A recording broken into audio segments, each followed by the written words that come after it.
lorsqu'on finit les études, on finit de soutenir et on a son premier emploi.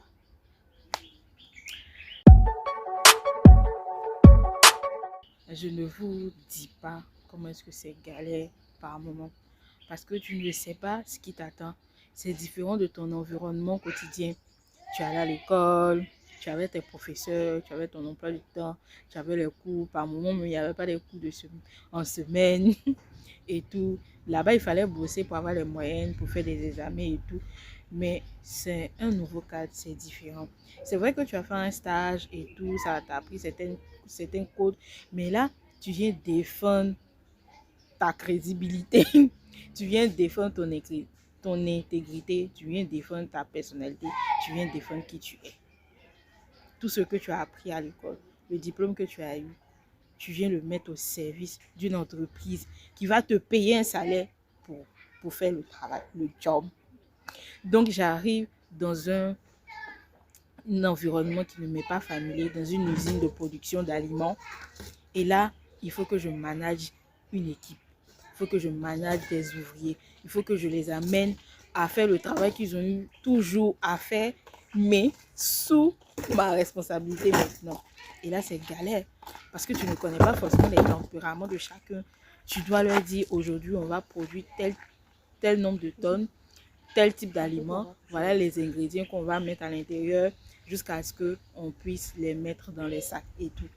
Donc, c'est chaque jour que l'usine doit tourner 24 heures sur 24 que tu fais tourner les activités et tout. Donc, il y avait une capacité de production de 16 tonnes d'aliments chaque 2 heures. Donc, le matin, on reçoit les instructions du responsable de production, du responsable de l'usine. Et pour une femme, c'est pas facile. Donc, j'étais chef de production et je devais travailler avec un chef d'ouvrier et tout. Donc, c'est avec lui qu'on devait identifier les matières premières. Si on devait ajouter soit du coton, du soja et tout, la lysine et tout, il fallait faire les pesées et, et faire le mélange et tout.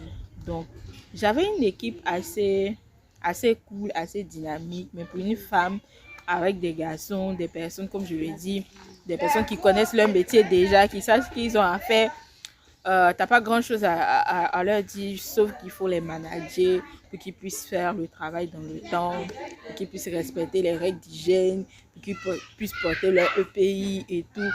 Donc, c'était vraiment un travail assez managérial. Et puis, le soir, on devait faire les points de ce qu'on a eu à produire, ce qu'on a eu à utiliser, ce qu'on a eu à dépenser, combien d'aliments on a eu. Donc, voilà. C'était un peu c'était le travail que je faisais au quotidien avec mon patron. Il y avait aussi le pouvoir. J'y allais de temps en temps pour les sorties de poussins, pour voir un peu comment ça se passe avec les machines et tout, si tout était bien. En tout cas, le chef de production du pouvoir était très qualifié et il faisait un travail impeccable. Donc, ce que je retiens de cette expérience professionnelle-là, c'est que il faut apprendre à s'adapter à tous les milieux lorsqu'on sort nouvellement de l'école.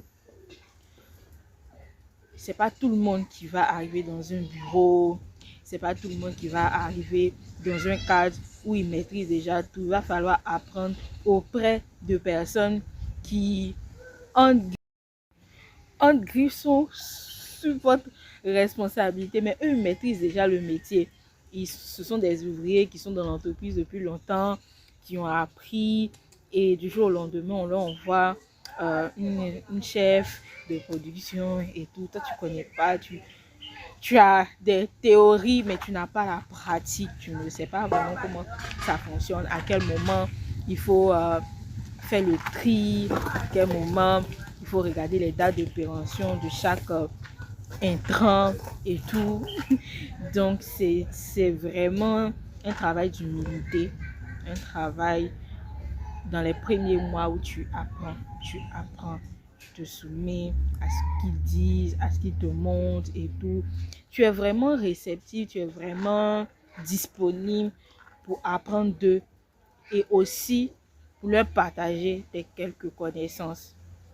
Il ne faudrait pas rester dans la posture de je ne connais pas, je viens apprendre. Non, tu es allé à l'école, on t'a appris certaines choses, tu maîtrises certains dangers, tu maîtrises certaines choses qu'il faut partager en fait. Donc, c'est c'est vraiment dans cette optique de partage-là que les autres vont te donner ce qu'ils savent et toi aussi tu leur montreras ce que tu connais et puis au fur et à mesure, tu auras une équipe formidable.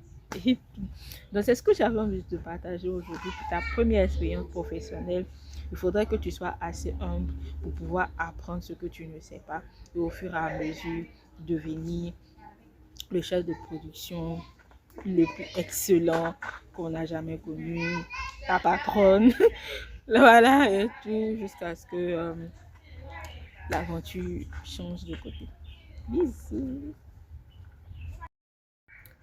Comment devenir ingénieur agronome?